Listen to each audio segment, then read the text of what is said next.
On June 1st, 1955, in a small village in India, a man named Abbas was born. On the same day, in the same village, Abdul was born. These two men would go on to live remarkably parallel lives. Both were the youngest in a family of farmers. Both attended the same schools, got married 30 days apart, and had their first child 15 days apart. Despite having the exact same opening stanza to their life stories, they ended up at vastly different points in the socioeconomic ladder. Abbas, throughout his lifetime, increased his family's income 500 folds, while Abdul increased it an astonishing 200,000 folds. To put that in perspective, if Abbas had gone from Houston to Dallas, Abdul had gone from here to the moon. How can two people who started from such such remarkably similar backgrounds end up at such drastically different points? I've been perplexed by this mystery ever since I became aware of their life stories. You see, Abdul is my father, and Abbas is his best friend. And everything I read about socioeconomic development told me that my dad had to be smarter, healthier, or harder working than his friend. But having known both of them, those explanations didn't seem adequate. Luck seemed to be the only explanation. My dad was simply luckier than his best friend. But then I realized he wasn't alone. He was part of a broader community of thousands of people, the Sitpur Muman community. And most members of this community had experienced similar levels of turbocharged growth. Surely an entire community can't be lucky. There had to be something there, some magic ingredient that was at work. My first clue in solving this mystery came when I met Kevin.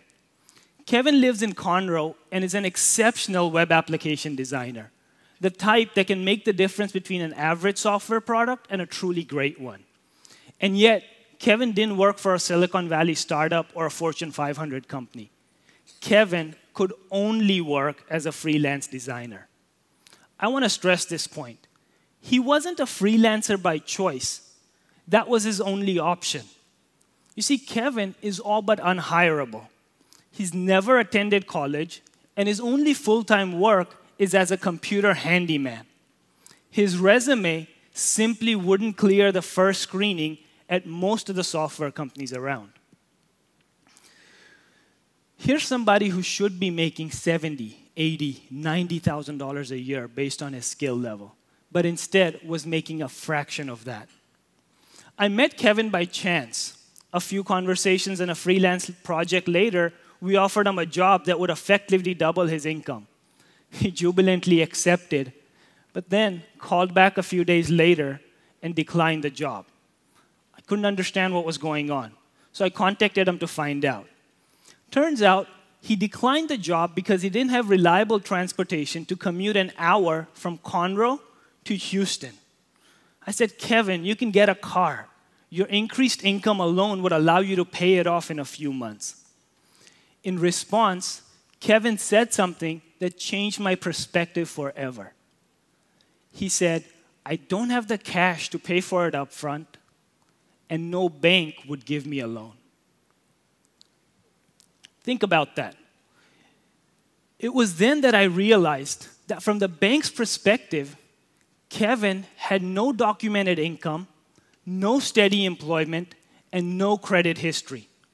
Just as from a company's perspective, Kevin was unhireable, from a bank's perspective, he was not creditworthy. Kevin was stuck. He couldn't get a job because he didn't have a car, and he didn't have a car because he couldn't get a job. This catch-22 is what I call the prepaid barrier. Prepaid because whereas you and I could have simply gotten a loan to get that car and paid that loan back from our increased income, Kevin didn't have that option. He had to prepay for his income-boosting car. How many Kevins are there in this world? Truly talented people who are restricted by this hidden but powerful prepaid barrier. Turns out quite a lot. 2.5 billion. Yes, you heard billion people like Kevin. These are people who buy and sell goods that never show up on a bank statement or a W-2 anywhere. And collectively, they've been dubbed the unbanked. And all of them are affected by this barrier. For the rest of us, it can be very difficult to appreciate just how restrictive this barrier can be. Consider this. How many of us would get a car, a college education, or even an iPhone if we had to prepay the full cost of it? And how much lower would our income and our productivity be without these things? You see, we're able to prepay. We're fortunate in that we don't have to prepay for our progress as long as we don't default. The unbanked, on the other hand, never get that privilege. They're forced to prepay even if they've never defaulted. Even if they've never defaulted. The traditional approach, the traditional remedy for this problem has been to simply bank the unbanked by getting them to use deposit accounts. This is the wrong solution because it addresses the wrong problem. The problem isn't that these people are unbanked.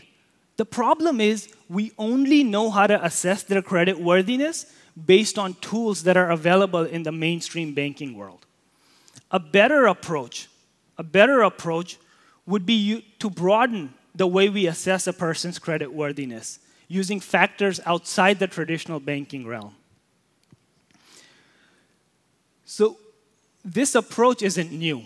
It's been pioneered by money lenders at a local level. They've figured out how to loan on the basis of untitled farmlands and even livestock. The problem, of course, with the money lenders is that their rates tend to be usurious. Microfinance, which we've all heard of, is the 2.0 version of this solution. It brought a lot of transparency to the system and some scalability, but the interest rates, while not usurious, are still relatively high. All along, a third solution has existed that has received very little attention. Millions of merchants around the world have figured out that they can use data available locally to assess the credit worthiness of their customers and then offer credit terms directly to qualified ones. For example, a small merchant in a village will often give a farmer seed or fertilizer now in exchange for payment after the harvest. They're able to make this decision on the knowledge about that farmer's past purchases, their reputation, and even their skill level. Clearly, this transaction works at a local level, but can it be scaled beyond this hyper-local market?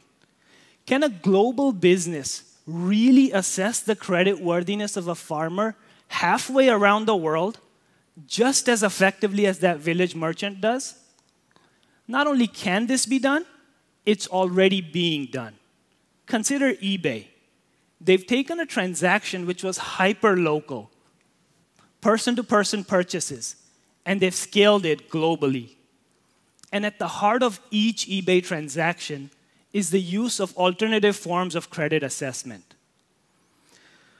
A buyer in one part of the world is able to assess the credit worthiness of a seller in a completely different part of the world using things like star ratings and community reviews. There's no reason why this can't be done at the local bank, at the unbanked market level. The trick to making this happen is to identify the right pieces of information from the transactions that are happening in the unbanked economy and to make that information easily available to businesses. For example, if a global seed manufacturer like Archer Daniel Midland could know the harvest volumes and the purchase histories of a local farmer in Africa, they too can make an assessment of his credit worthiness just as effectively as that village merchant does. And if a car dealer in Conroe could understand a person's freelance work history, perhaps they'd be more willing to make a loan on the basis of his future income increase rather than just his past income levels.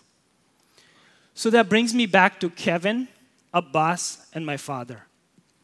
You see, Kevin's quote was profound because it lifted the veil on how the other half lives.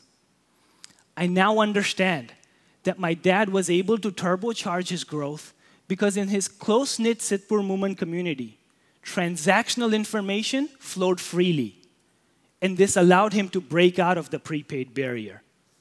Kevin, Abbas, and 2.5 billion other people aren't that lucky. It doesn't have to be this way. It can't be this way.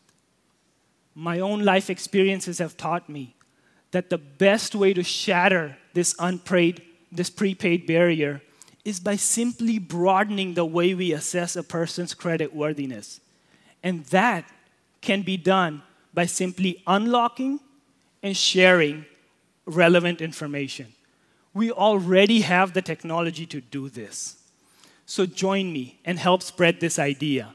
And together in our lifetimes, we can level the playing field for half of humanity. Thank you.